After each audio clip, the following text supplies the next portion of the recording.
औज़ुबिल्लाहिमिनश्शैतानिर्रजीम बिस्मिल्लाहिर्रहमानिर्रहीम। अस्सलाम वालेकुम। उम्मीद करती हूँ कि आप सब खैरियत से होंगे। और जो आज का लेक्चर आपके लिए मैं लेकर आई हूँ वो है नेचर ऑफ साउंड। ठीक है, लास्ट जो हमारा लेक्चर था वो भी ऑलमोस्ट जो है वो साउंड की इंट्रोडक्शन से इसी की नेचर से मिलता जुलता था, या इसी का एक आप समझ लें कि इंट्रोडक्टरी पार्ट था। Today we will discuss about the nature of sound. Nature of sound क्या है एक्चुअली? नेचर ऑफ साउंड जो है वो उसका मतलब ये है कि हम साउंड को कैसे प्रोड्यूस करते हैं। साउंड जो है वो एक्चुअली किस तरह से ट्रैवल करती है और उसके कौन कौन से जो है वो मीडियम होते हैं जिनके थ्रू वो ट्रैवल करती है। और इसके अलावा साउंड जो है उसकी वो किस टाइप की जो है वो वेव्स बनाती है, ठीक है, या किस तरह से जो है वो ट्रैवल करती है। What is sound? Sound is a form of energy. It is made when air molecules vibrate and move in a pattern called waves or sound waves. Sound जो है वो एक फॉर्म ऑफ एनर्जी है, ठीक है। Sound जो है वो किसी भी वाइब्रेटिंग बॉडी जो है उसके वाइब्रेट करने से पैदा होती है। यानी कोई भी ऐसी चीज़, कोई भी ऐसा ऑब्जेक्ट, कोई भी ऐसा ह्यूमन, कोई भी ऐसा एनिमल या कोई भी ऐसा बर्ड जिसकी जो आवाज़ रखता हो, ठीक है, यानी जहाँ पे वाइब्रेशन होती हो, जहाँ पे जो चीज़ वाइब्रेट कर सकती हो वो साउंड प्रोड्यूस करती है, ठीक है। और हमारा जो एटमॉस्फेयर है या जो हमारा कह लें आप एनवायरनमेंट है, उसके अंदर जो एयर होती है वो बहुत सारे मॉलिक्यूल्स से मिल के बनती है, ठीक है। यानी छोटे छोटे से पार्टिकल्स होते हैं, छोटे छोटे से मॉलिक्यूल्स होते हैं जिनसे वो मिलकर बनती है। अब ये जो मॉलिक्यूल्स होते हैं ये एक्चुअली वाइब्रेट करते हैं, मूव करते हैं, तो वेव पैदा होती है जिसको हम साउंड वेव कहते हैं, ठीक है। A type of wave that produce by a vibrating object and that travel through matter as a longitudinal waves. अब जो हमारे पास वेव प्रोड्यूस होती है उस वाइब्रेटिंग बॉडी के नतीजे में, जो हमारे पास साउंड प्रोड्यूस होती है या जो वेव उसके नतीजे में पैदा होती है वो ट्रैवल करती है उसको, यानी एक जगह से दूसरी जगह पर ट्रैवल करने के लिए या पहुंचने के लिए जो है वो किसी भी मैटर की या मीडियम की ज़रूरत होती है जो कि लॉन्गिट्यूडनल या ट्रांसफ़र वेव्स की शक्ल में ट्रैवल करती है। लॉन्गिट्यूडनल एंड ट्रांसफ़र वेव्स जो हैं इनको हम नेक्स्ट स्लाइड्स में डिस्कस कर लेते हैं। ट्रांसफ़र वेव्स जो है इसकी आप छोटी सी जो है वो एग्ज़ाम्पल देखें।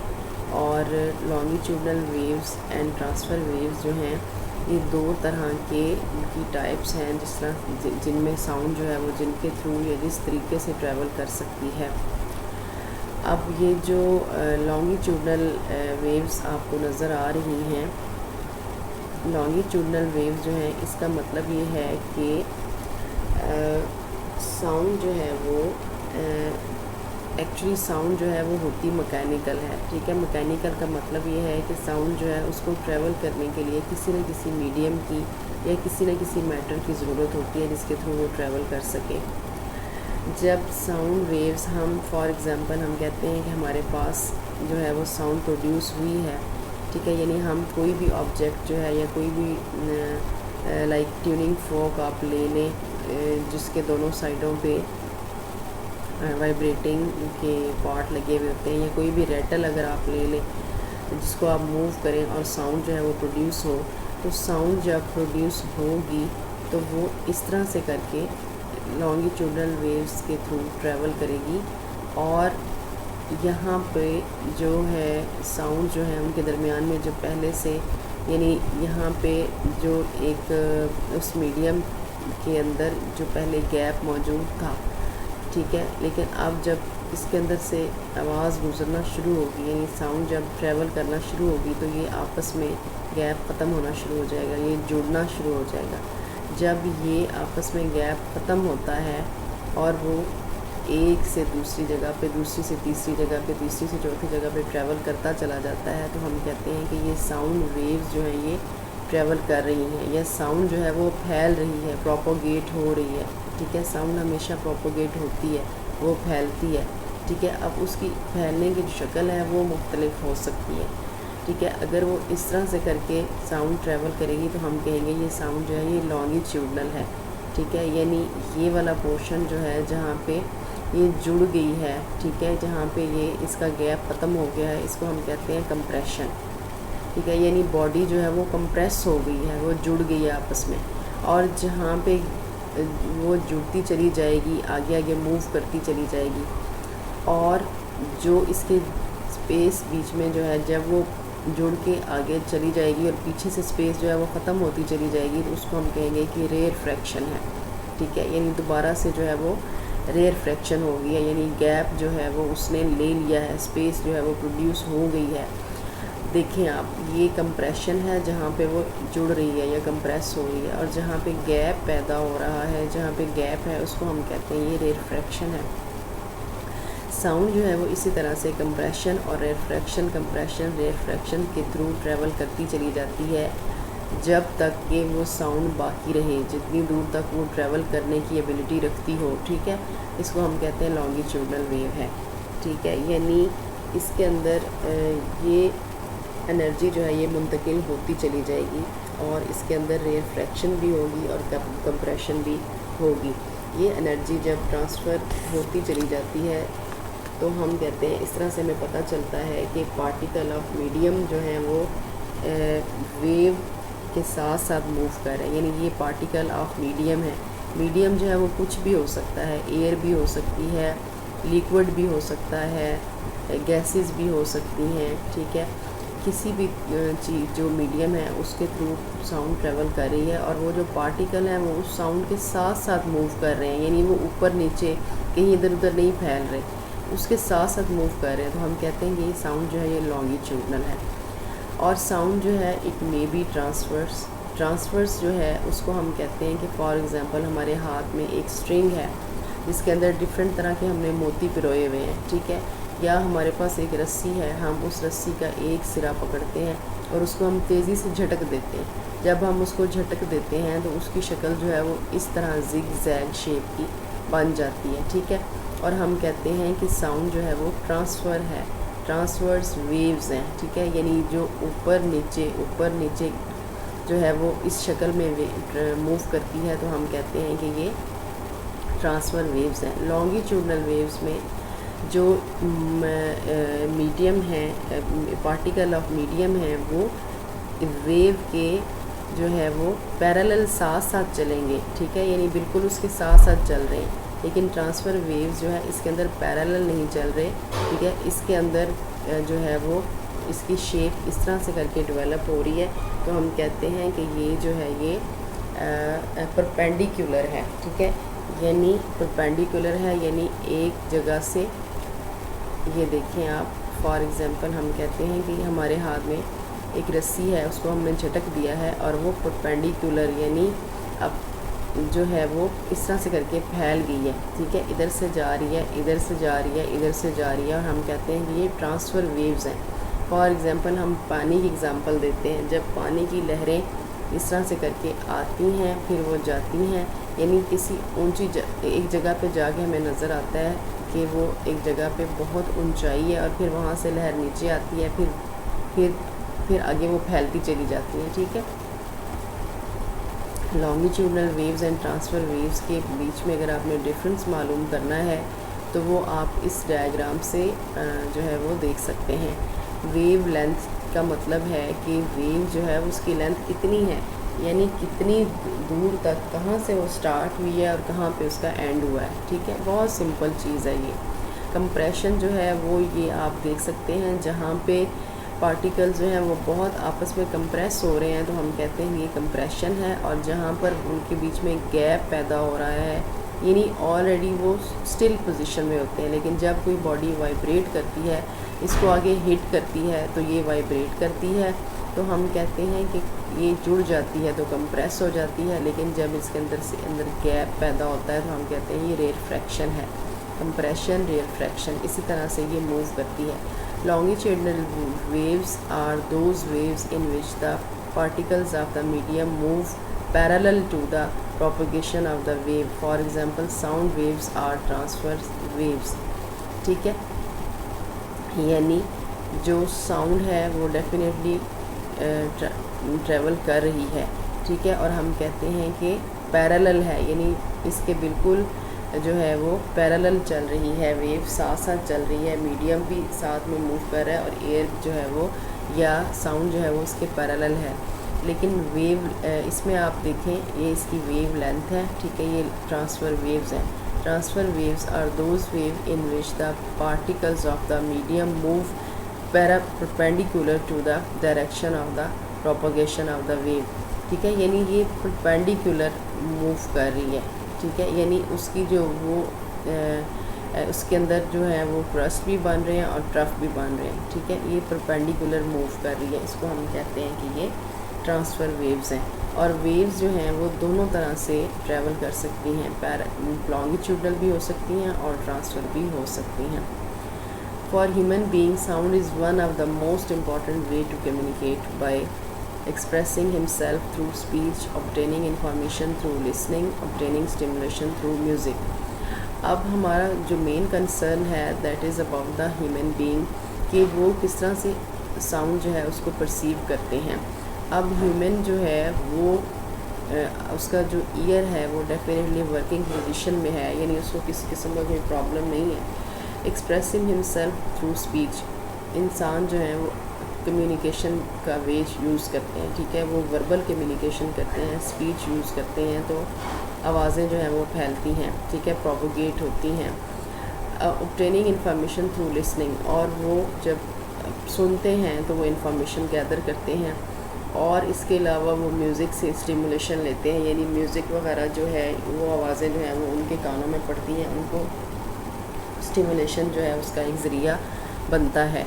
अब जो ह्यूमन है डेफिनेटली उसके लिए वर्बल, उसको सुनने के लिए जो है वो किसी ऐसे ऑब्जेक्ट का होना ज़रूरी है जो वाइब्रेट करता हो या बात करता हो या बोलता हो, ठीक है। अब अगर ईयर जो है वो प्रॉपरली फंक्शन नहीं कर पा रहा तो लिसनिंग जो है वो नहीं हो रही, ठीक है। जब लिसनिंग नहीं होगी इंफॉर्मेशन गैदर नहीं हो पाएगी, ठीक है।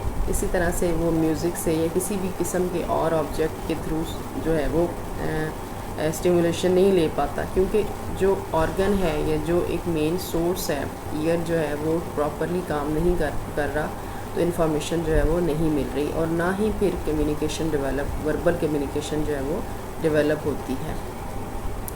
प्रोडक्शन ऑफ साउंड में sound is produced when something vibrate. The vibrating body causes the medium water, air, solid या gases around it to vibrate. Vibration in air are called traveling longitudinal waves, which can be heard. Sound waves consist of areas of high and low pressure called compression and rarefaction respectively. Compression और rarefaction को longitudinal and transfer waves को हम last slide में discuss कर चुके हैं।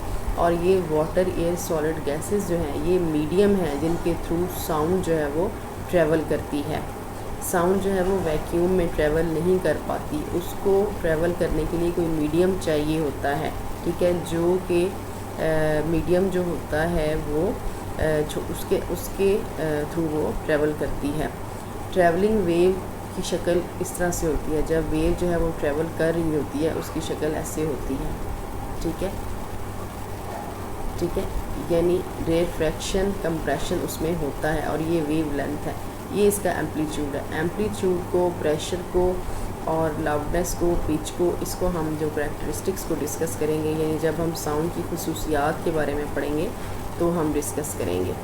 The distance between two consecutive peaks और trough is termed as the wavelength of the wave of the period. अब वेव लेंथ क्या है? वेव लेंथ जो है वो उसको जहाँ से यानी वेव जो है वो स्टार्ट होती है और जो उसका पूरा टोटल टाइम होता है जहाँ पे वो एंड होती है उसको हम वेव लेंथ कहते हैं। अब the number of cycle per unit time is termed as the frequency of the sound. Frequency is measured in cycle per sound और हर्ट्ज़। अब फ्रीक्वेंसी जो है वो क्या है?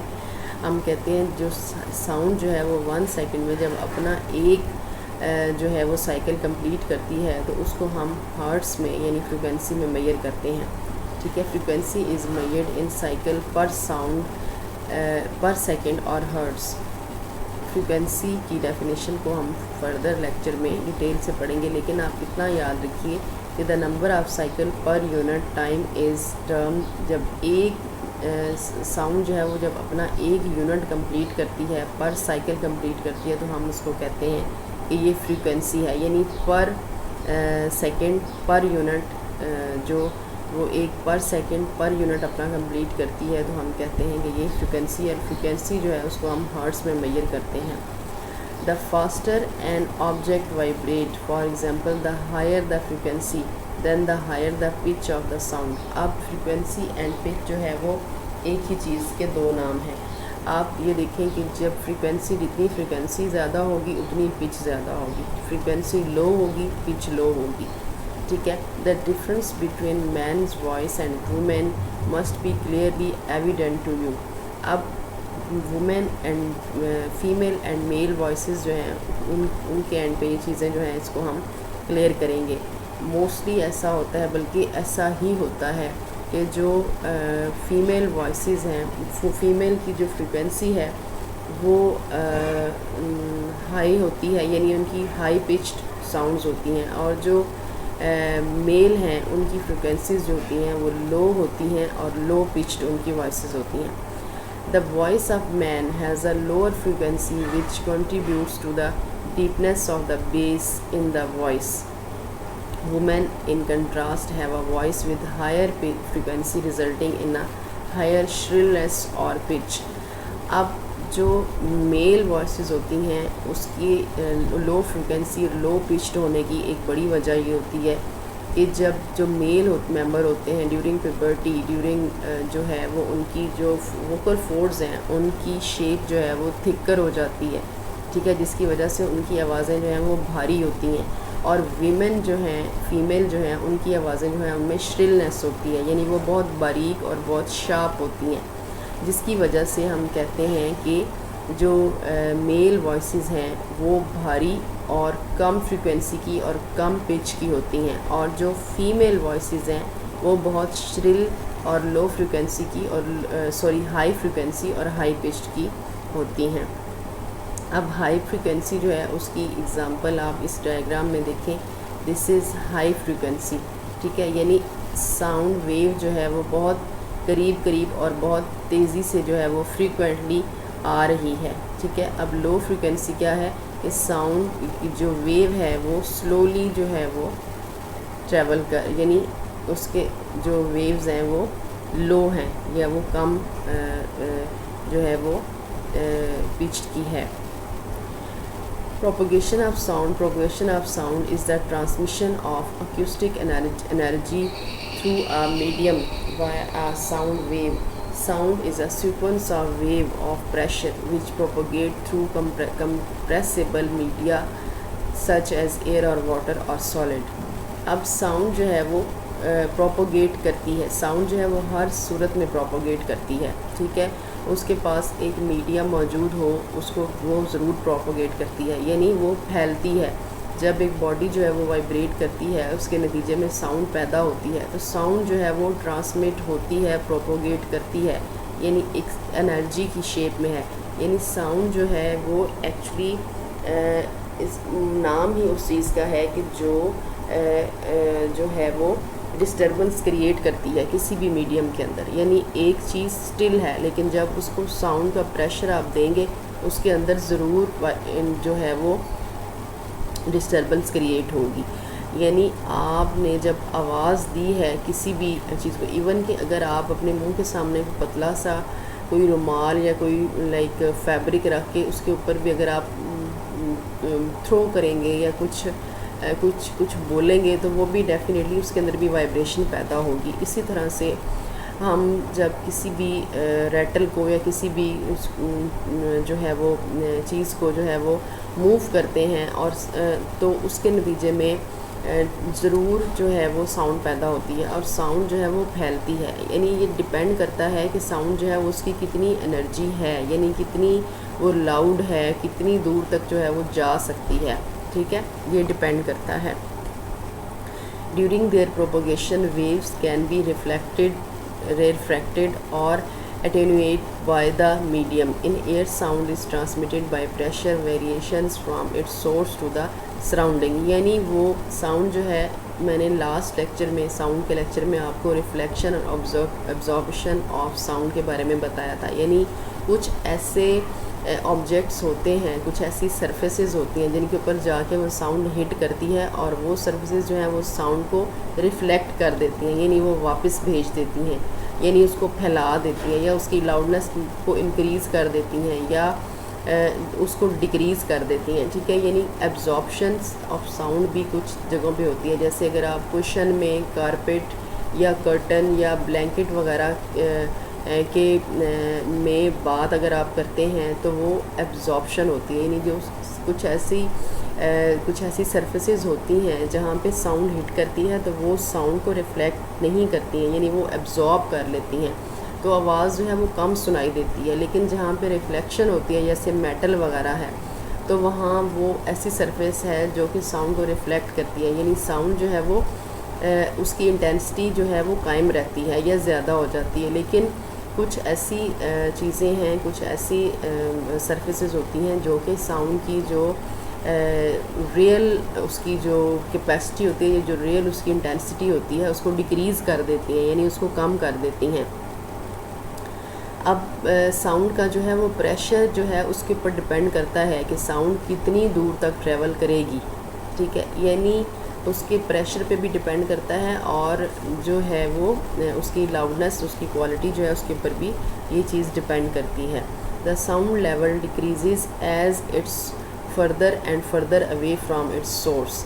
साउंड जो है वो डेफिनेटली उसकी जो शिद्दत है या जो उसकी इंटेंसिटी है वो कम होती चली जाएगी जितनी दूर तक वो ट्रैवल करेगी। ठीक है, अब अगर आप किसी भी सोर्स के पास बैठे हुए हैं तो आपको आवाज़ डेफिनेटली ज़्यादा सुनाई देगी, लेकिन जब आप उस सोर्स से, जो सोर्स ऑफ साउंड है जहाँ से साउंड प्रोड्यूस हो रही है, आप वहाँ से जितना डिस्टेंस करते जाएंगे, जितना दूर होते जाएंगे, आपको आवाज़ें जो हैं वो कम से कम होती चली जाएंगी। जैसे कि अगर 2-3 लोग बैठ के आपस में गॉसिप्स कर रहे हैं या कोई विस्परिंग कर रहे हैं, वो आपस में बैठ के बात कर रहे हैं, तो जब आप उनके करीब होंगे तो आपको आवाज़ आएगी, लेकिन जब आप थोड़ा सा दूर होंगे जस्ट आप लिप रीडिंग को फील कर सकते हैं या एक्सप्रेशन को जो है वो फेशियल एक्सप्रेशंस को देख सकते हैं या बॉडी लैंग्वेज को फील कर सकते हैं या देख सकते हैं। आप इसके अलावा आवाज़ें जो हैं वो नहीं सुन पाते। तो इसी तरह से जब आप कहीं पे एड्रेस करते हैं, जहाँ पे कहीं पे आप खिताब करते हैं या कोई स्पीच करते हैं या लेक्चर डिलीवर इवन करते हैं, तो आप ऊंची आवाज़ में बात करते हैं, तो वो जितना आप ऊंची आवाज़ में बात करते जाएंगे उतना ही जो है वो आपकी आवाज़ जो है वो लाउड होगी और बाकी लोगों को सुनाई देगी। लेकिन वहाँ पर भी जो बच्चे जो हैं वो हेयरिंग इम्पेयरमेंट के साथ हैं या हार्ड ऑफ हेयरिंग है, उनको आपकी आवाज़ जो है वो कम सुनाई देगी, क्योंकि उनके जो मैकेनिज़्म है ईयर का उसमें प्रॉब्लम है, उनको सुनने में मसला है। इस वजह से आपकी आवाज़ें जो हैं वो उन तक ठीक तरह से नहीं पहुंच पाती। इसीलिए कहा जाता है कि क्लासरूम के अंदर वो बच्चे जिनको हेयरिंग का इशू आ रहा है, इनको हार्ड ऑफ हेयरिंग के हैं, यानी इनका कोई एक यूनिलेटरल है या बायलेटरल हेयरिंग लॉस है, तो टीचर जो है वो उनको अपने करीब बिठाती है ताकि टीचर की आवाज़ जो है वो जल्दी से उनको सुनाई दे सके या क्लियर सुनाई दे सके, क्योंकि जितना डिस्टेंस बढ़ाते चले जाएंगे उतनी ही आवाज़ें कम सुनाई देंगी। ठीक है। A crest is the highest point the medium raises to and a trough is the lowest point that medium sink to. Crest and troughs on a transfer waves are shown in figure below. आप इस figure में जो है वो एक sound जो है उसका क्रस्ट और ट्रफ जो है वो देख सकते हैं। यानी क्रस्ट वो है जहाँ से साउंड जो है वो स्टार्ट हो रही है। ठीक है, यानी उसका जो हाईएस्ट पॉइंट है उसको हम क्रेस्ट कहते हैं और जो उसका लोएस्ट पॉइंट है उसको हम ट्रफ कहते हैं। ठीक है, थैंक यू सो मच। ये था हमारा आज का लेक्चर। होपफुली आप जो है समझ आपको आ गया होगा। इसके बाद हम जो अपना नेक्स्ट लेक्चर है उसमें about the characteristics of sound जो है वो डिस्कस करेंगे। Thank you so much. अल्लाह हाफिज़।